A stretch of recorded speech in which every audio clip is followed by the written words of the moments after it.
வணக்கம். ஜமுனா மாவின் ஜம்முனு சமையல். இன்னைக்கு நிலக்கல்ல சொரக்காய் போட்டு தயிர் பச்சடி சூப்பராக இருக்கும்.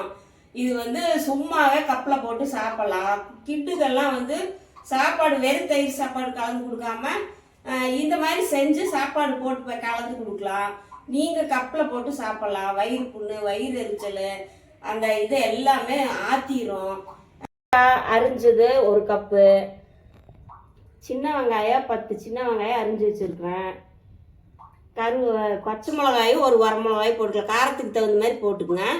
அப்புறம் கருவேப்பிலை தழை, தேங்காய், நடக்கல்லை உப்பு போட்டு வெடிச்சு எடுத்து வச்சுருக்கிறேன். தயிர் தாளிக்கிறதுக்கு தேங்காய் தாளிச்சாதான் ஸ்மெல்லு. தேங்காயும் ஒரு பச்சை மிளகாயும் ஒரு 2 கருவேப்பிலை தழை போட்டு அரைச்சிடலாம். பச்சை மிளகாயும் ஒரு 2 கருவேப்பிலை தழை போட்டு அரைச்சி எடுத்து வச்சுக்கிட்டோம். இப்போ அடுப்பில் சட்டி வச்சு கொஞ்சோண்டு ஒரு அரை டம்ளர் தண்ணி ஊற்றிருக்கிறேன். சுரக்காய் வேவிக்கிறதுக்காக தான் போட்டிருக்கேன், அள்ளி போடுறேன். சுரக்காய் வேவிட்டும் ஒரு 2 உப்பு போட்டுடலாம், வேவிட்டும்.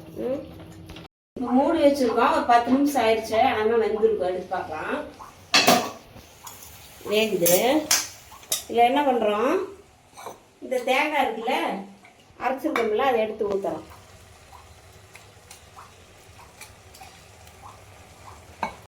தேங்காய் அந்த அரைச்சனமில்ல பச்சை மிளகா அதை அரைச்சி ஊற்றிட்டோம். இந்த ஒரு கொஞ்சம் தண்ணி ஊற்றுறேன். கலசனை தண்ணி ஊற்றி வேகிட்டோம். வெள்ளையாக இருக்குது இல்லை, சுண்டுது. அப்படியே சுண்டி வரட்டும். வேவிச்ச நடக்கல்ல உப்பு போட்டு வச்சுருக்கோம்ல, அந்த நடக்கல்லை எடுத்து இதில் கொட்டிக்கலாம். சொரக்காய்க்குள்ளே கொட்டிக்கலாம். கொட்டியாச்சு வேவிச்ச நடக்கலைன்னு 2 பரட்டு பரட்டிட்டு தண்ணியெல்லாம் வத்திருச்சு. ஆஃப் பண்ணிடலாம். தேங்காய் தான் ஊற்றணும், கொஞ்சம் ஊற்றினா போதும்.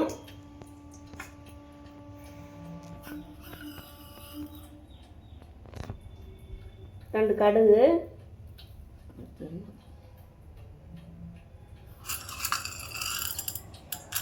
உளுத்தம்பருப்பு,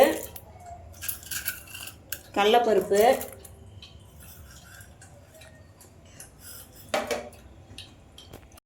கடுகு, உளுத்தம்பருப்பு, கடலைப்பருப்பு போட்டோம். ஒரு வரமிளகா, 2 கருவேப்பிலை தழை, ஒரு சின்ன வெங்காயம் போட்டுக்கோம்ல அது.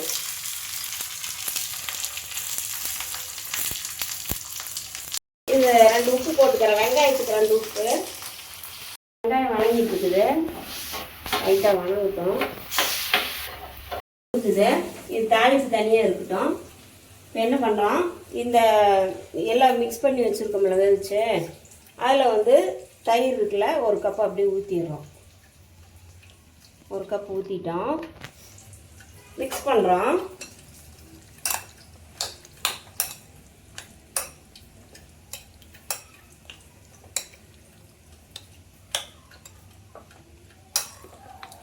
மிக்ஸ் பண்ணுறோம். இது இப்படி சுவையின் மேலே கொட்டிடுறோம். கொட்டிட்டோமா, கொஞ்சம் பச்சை கருவேப்பிலை தழை அலசிடுறேன்.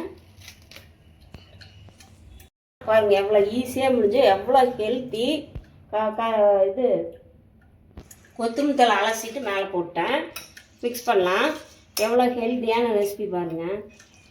ஏதாவது கஷ்டமாக இருந்ததா? ஈஸியான இன்க்ரீடியன்ஸு. எல்லோரும் கப்பில் போட்டு எல்லாத்துக்கும் சாப்பிட்லாம். மத்தியானம் இல்லை காலையில் சாப்பிட்லாம். சுரக்காய் இருக்குது, அதில் இந்த காலெல்லாம் வீங்கிட்டு இருக்குதுல்ல, நீர் கோத்துக்கிட்டு இந்த சுரக்காயை சாப்பிட்டோம்னா அந்த நீரெல்லாம் வெளியேறிடும். எவ்வளோ ஹெல்த்தியான ஃபுட்டு பாருங்கள். எப்படியெல்லாம் இருக்குது பாருங்கள். இதெல்லாம் நீங்கள் டெய்லி நீங்கள் இதெல்லாம் வாரத்தில் ஒரு நாள் இதை கண்டிப்பாக மஸ்ட்டாக செஞ்சு சாப்பிட்டா எத்தனையோ பிரச்சனை வராது பார்த்துக்கலாம் உடம்புல. பாருங்கள் எவ்வளோ ஹெல்த்தி பார்த்தீங்களா. ஃபினிஷ் ஆகிப்போச்சு. இப்போ நம்ம போட்டு கப்பில் போட்டு சாப்பிட்றோம் பாருங்க. எல்லா சமையல் சைட் டிஷ்ஷாக வச்சுக்கலாம். மெயின் கோர்ஸ் இதை கூட சாப்பிட்லாம். ஒன்றும் நல்லா இருக்குதா பாருங்கள். நடக்கெல்லாம் இருக்குது, சொரக்காய் இருக்குது. எவ்வளோ ஹெல்த்தியான ஃபுட் பார்த்தீங்களா. நல்லா ஸ்பூன் போட்டு சாப்பிட்ற பாருங்க.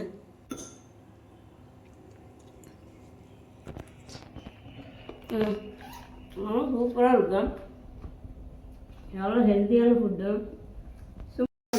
பார்க்குறதோடு இல்லாமல் எல்லோரும் வீட்டில் செஞ்சு பார்த்தா தான் எனக்கு சந்தோஷம். சமையலுக்கெல்லாம் என்னையோட போயிடக்கூடாது, எல்லாத்துக்கிட்டும் போகணும், அது ரீச் ஆகணும். அதுக்காக தான் இந்த கான்செப்ட் ஆரம்பிச்சினேன். நீங்கள் வந்து பார்க்குறீங்க, பார்த்து செஞ்சுட்டு அந்த ஃபோட்டோஸ் எல்லாம் அனுப்பிச்சி விடுங்க. அக்கா நல்லா இருக்குது இல்லை அப்படிங்கிற சொல்லுங்கள். சப்ஸ்கிரைப் பண்ணுங்கள்.